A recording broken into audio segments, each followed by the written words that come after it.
যে অত্যাচাৰ ইয়াত চলাই আছে এইটো কিন্তু সকলো দৃষ্টিগোচৰ হৈছে। আজি বিভিন্ন সময়ত আমি দেখিছো এই চৰকাৰ অহাৰ পিছৰ পৰাই গৰু খুঁটিৰ উচ্ছেদ হ'ল। গৰু খুঁটিৰ উচ্ছেদৰ পিছত কি হৈ আছে, গৰু চৰৰ ঘটনা সব আপোনালোকে জানে। মানুহবিলাক আজিলৈকে কোনো ঠাইত ব্যৱস্থা কৰা নহ'ল। বিভিন্ন ঠাইত অসমৰ এটা আমি নাম ধৰিব খোজা নাই। আজি আপোনালোকে দেখা পাইছে সেইদিনাখন মানে আমাৰ হাছিলা বিলত হ'ল, সেইদিনা আমাৰ গুণগুণৰ তাত আমাৰ লখিমপুৰত যিটো হ'ল, আজি আমাৰ চাপৰত যি হাজাৰ হাজাৰ বিঘা মাটি উচ্ছেদ কৰি আছে। আমাৰ কথা হ'ল যে অসমৰ মাটি যদি কৰবাত দিবৰ প্ৰয়োজন আছে তাত এটা চিষ্টেম থাকিব লাগে।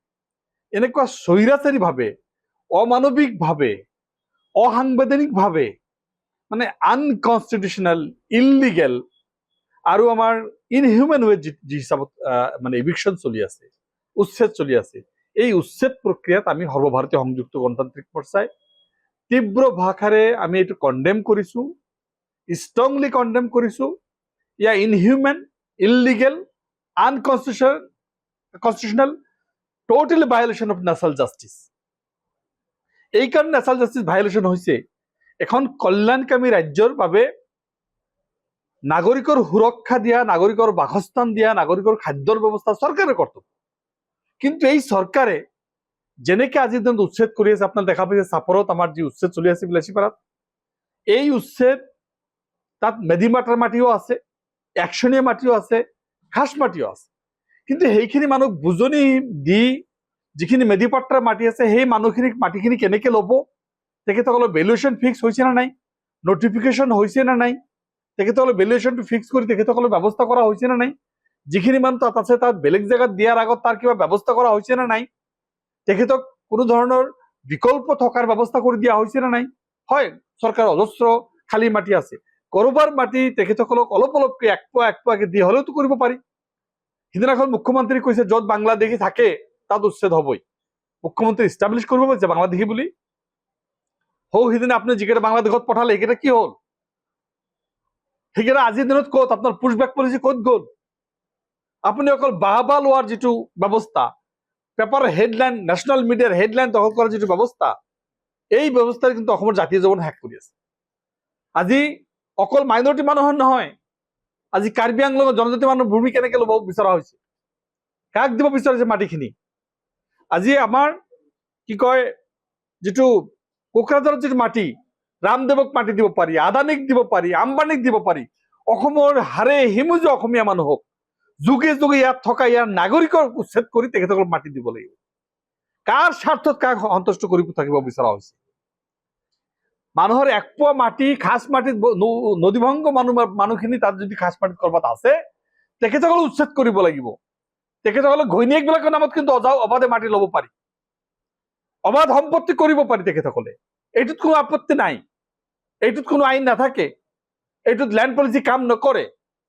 একেটা সময়ত চৰকাৰৰ যি ব্যৱস্থা, এক হাতেৰে তেখেতসকলে বসুন্ধৰা 1, 2, 3 জৰিয়তে ভূমি প্ৰদানৰ নামত যে নাটকটো কৰি আছে, আৰু at the same time another hand কাৰোবাক উচ্ছেদ কৰি থকা হৈছে, কাৰোবাক ভূমি প্ৰদান কৰা হৈছে, কাৰোবাক ভূমিৰ পৰা উচ্ছেদ কৰি থকা হৈছে।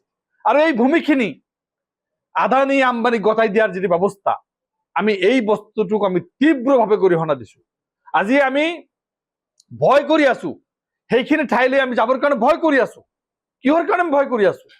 আমি একমাত্ৰ ভয় কৰি আছো এই কাৰণেই, তাত আমি গ'লে সাধাৰণ জনতা উত্তেজিত হৈ প্ৰশাসনক আক্ৰমণ কৰি দিব পাৰে। আমাৰ ভয় লাগে। মানুহখিনি আজি নিজৰ ঘৰ বাৰী হেৰুৱাৰ যিটো যাতনা, সেই যাতনাৰ কাৰণে যিটো অৱস্থা হৈছে, আজি ছচিয়েল মিডিয়া চাব নোৱাৰি, নিউজ মিডিয়া চাব নোৱাৰি।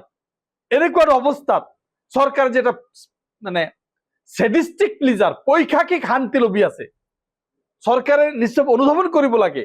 এই যে পৈশাচিক শান্তি, সেডিস্টিক প্লিজাৰ, এই সেডিস্টিক প্লিজাৰৰ জৰিয়তে তেখেতে ক'ত তৃপ্তি পায়, কোনবাই একে ৰচিদে কি কৈছিল, কোনবা ৰকিবুল হুছেইনে কি কৈছিল, তেখেতসকলৰ প্ৰযুক্তি ল'বৰ কাৰণে এনেকুৱা ধৰণৰ ব্যৱস্থা। আজি আমাৰ বলবহা সাইডত যিটো ভাবে নোটিছ দিছে, ৰেভিনিউ ভিলেজ, বছৰে যুগে যুগে ৰেভিনিউ ভিলেজ, সেইবিলাককো নোটিছ দিছে, সেইবিলাকো উচ্ছেদ কৰিব। ৰেভিনিউ ভিলেজ হাচিলে তেখেতসকলৰ পিজিআৰ ভিজাৰ মাটি কিন্তু দখল কৰিব পাৰি, পিজিআৰ ভিজাৰ মাটি কিন্তু কাকান্না বনাব পাৰি, পিজিআৰ মাটি দেখে তো দখল কৰে ল'ব পাৰি নিজৰ নামত। ৰিজৰ্ট কিন্তু ফৰেষ্টৰ মাটিত বনাব পাৰি, এইটো কোনো আপত্তি নাই। মন্ত্ৰীসকলে নিজৰ ৰিজৰ্ট বনাই আছে, হোটেল বনাই আছে, এলিফেণ্ট কৰিডৰৰ মাজত তেখেতসকলে বাগান বনাই আছে, সেইবিলাকত আপত্তি নাই, সেইবিলাকত ফৰেষ্ট ৰুল ভাইলেশ্যন নহয়। অকল মাইনৰিটি মানুহখিনি ক'ত থাকে তাৰ ক্ষেত্ৰত তেখেতসকলৰ নজৰ।